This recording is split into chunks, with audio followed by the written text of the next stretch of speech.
series Tiger King? Yes. Yeah. Cool. Just in case you haven't, Tiger King is about big cat owners, and it's basically centered on the rivalry between Joe Exotic and Carol Baskin. TLDR, everyone loses, including the cats. But one of the big questions to come out of it is it really ethical for us to keep big cats in cages, pacing around when we should really have them in the wild? Well, this is something that people have been faced with recently, which brings us to our topic. Why nonviolent drug convictions need to stop, and why we shouldn't be jailing people for possessing drugs. So, the key points of this talk will be what started the drug war, the current statistics about it, and why this should change. What are the repercussions? So, what started it all? The war on drugs. It wasn't really about drugs, and I think the best way to summarize this is to present a quote by one of Nixon's top aides. It reads, "The Nixon campaign in 1968 and the Nixon White House after that had two enemies, the anti-war left and black people. You understand what I'm saying? We knew we couldn't make it illegal to be either against the war or black, but by getting the public to associate the hippies with marijuana and blacks with heroin, then the criminalizing both heavily, we could disrupt these communities. We could arrest their leaders, raid their homes, break up their meetings, and vilify them night after night on the evening news. Did we know that we were lying about the drugs? Of course we did." So, the majority of drug criminalization has been because white people don't like other races and they have heavily used drugs, or it has been part of their culture, and we have gone in and said, hey, you know, we've decided that you are crazy for taking part in these, we've decided that this makes you a crazed person, so we're just going to criminalize all of these, and therefore we can jail people of your race. Here is another couple of quotes that really speak about the drug war better than I can. So first we have the fact that war is the word we use for almost everything, on terrorism, drugs, even poverty, has certainly helped to desensitize us to its invocation. If we wage wars on everything, how bad can they be? And also, although crack cocaine had not yet hit the streets when the war on drugs was declared in 1982, its appearance a few years later created the perfect opportunity for the Reagan administration to build support for its new war. Drug use, what was once considered a private public health matter, was reframed through political rhetoric and media imagery as a grave threat to the national order.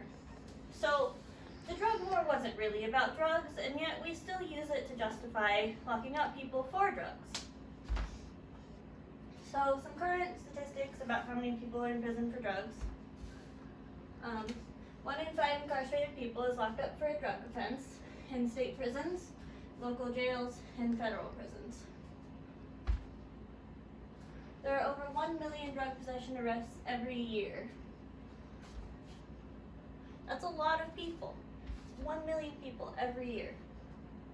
So why does this matter, and why should it change? It's a big deal. That's 1 million people a year being affected by being in prison for something as minor as drug use. We aren't talking about 1 million murders, we aren't talking about 1 million rapists, we're talking about 1 million people that happen to possess drugs or have drugs in their general vicinity when the cops showed up. So we're not talking about a large population of violent individuals. So the average length of a drug sentence for drug possession in state charges is about 20 months, so a little less than 2 years, and the average length of a sentence on federal charges is 81 months, which is a little bit less than 7 years. That's 7 years for possessing drugs. So there's money in it too. If we were to rehabilitate people arrested for drug crimes rather than put them in jail, the prison system could save a bunch of money. If 10% of individuals convicted for drug-related crimes received rehabilitation instead of jail, that would save $4.8 billion compared to its current cost. If 40% received treatment instead of jail, this would rise to $12.9 billion. That's so much money. So, if you get a drug conviction, that will affect nearly every aspect of your life, including jobs and employment, housing, voting, owning a gun, getting insurance, custody, renting cars, renting homes. So, once you have a drug conviction, it's very difficult to do a lot of very important things in life. Some things that you should consider. So, why is it okay to jail people for possessing something when they're not currently hurting anyone? Why is that something that we morally think is okay?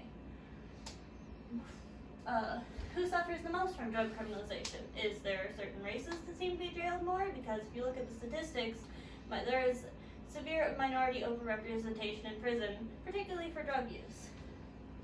And why are drugs different than alcohol? We don't jail people for possessing alcohol unless they're a minor, and even then it's mostly a fine. So how is weed? How are other drugs so different from alcohol? So circling back to the tigers, let's consider this audio clip from a podcast that was done about Joe Exotic from the Netflix show Tiger King, where he speaks about what it's like to be in prison. I have not been outdoors for 7 months. I have not seen the sun or breathed air in 7 months. The Grady County Jail is a 45-minute drive southwest of Oklahoma City.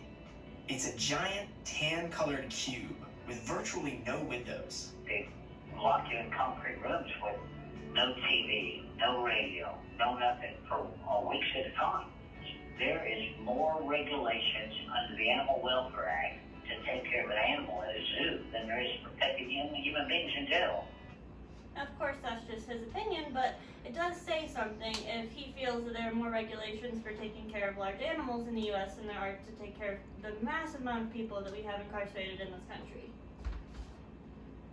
So the bottom line, why do we feel that tigers should not be caged? Why do we feel like they should be in the wild? Why this week has everyone suddenly decided that tigers are entitled to be in the wild, but humans aren't? Because of course tigers are. Tigers belong in their natural habitat.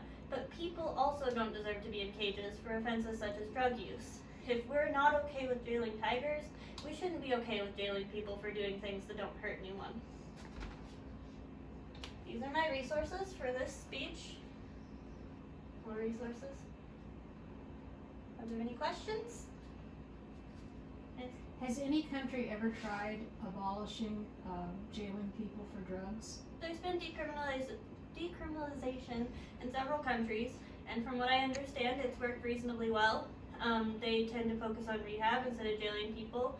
I know their cost for jailing people has definitely gone down, and I believe that their rate of people reoffending has gone down as well. Any other questions? Do you think there's any possibility that politically this will happen soon? In this country? Probably not. We're really big on jailing people. We jail more people than most other countries. We have so many people incarcerated at all times, it's ridiculous. So I don't see that happening here, but since I suspect we will be legalized on a federal level one of these days, that might be a doorway to more drugs being decriminalized or legalized. Thank you for coming to my speech. And then I will turn this on so you can see